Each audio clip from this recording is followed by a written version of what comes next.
নমস্কাৰ বন্ধু-বান্ধৱীসকল, আজি মই আপোনালোকৰ লগত আলোচনা কৰিম অসুৰাজ ৰাৱণৰ যদি এই 5টা কথা মানি চলা হয় তেন্তে আপোনাৰ জীৱনলৈ উন্নতি আহিবলৈ বাধ্য হ'ব। সেয়েহে যদি ইয়াৰ বিষয়ে সবিশেষ জানিব বিচাৰে তেন্তে আহক প্ৰথমে ভিডিঅ'টি আৰম্ভ কৰি লওঁ।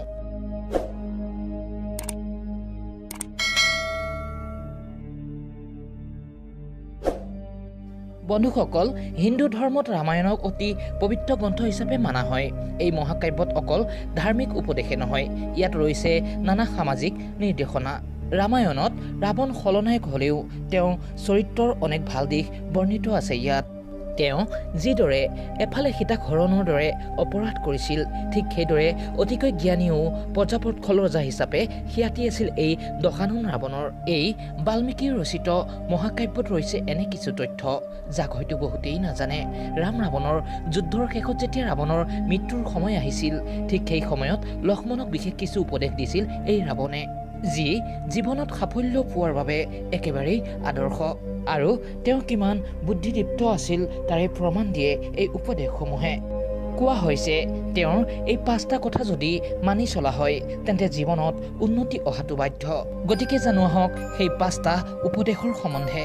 ৰাৱণে কৈছিল যে মংগলজনক কাম কেতিয়াও পেলাই থোৱা ঠিক নহয়, সময়ৰ কাম সময়ত কৰিব লাগে আৰু অমংগলজনক বা অপ্ৰয়োজনীয় কামসমূহক যিমান পাৰে এৰি চলাটোৱেই মংগল। কাৰণ দশানন ৰাৱণ এই কথাটিত নিজেই বহুতো বিশ্বাসী আছিল আৰু সেইমতেই কাম কৰিছিল। তেওঁ কেতিয়াও শত্ৰুক অৱহেলা কৰিব নালাগে। ৰাৱণে কেতিয়াও তেওঁৰ শত্ৰুক সৰু বুলি মনত ভবা নাছিল।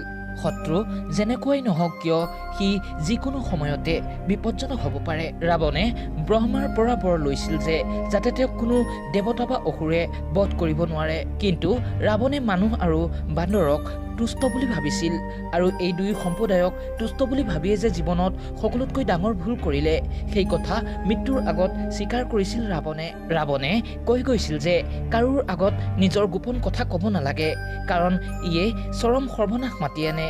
আৰু ৰাৱণৰ ক্ষেত্ৰতো হৈছিল ঠিক এনেকুৱাই।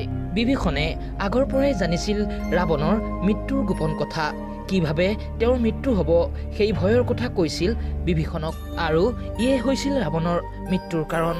ৰাৱণে কৈছিল যে ক্ষমতাই হ'ল সকলো কিছু, ক্ষমতাৰ দ্বাৰাই এই দুনিয়াত সকলো পোৱা যায়।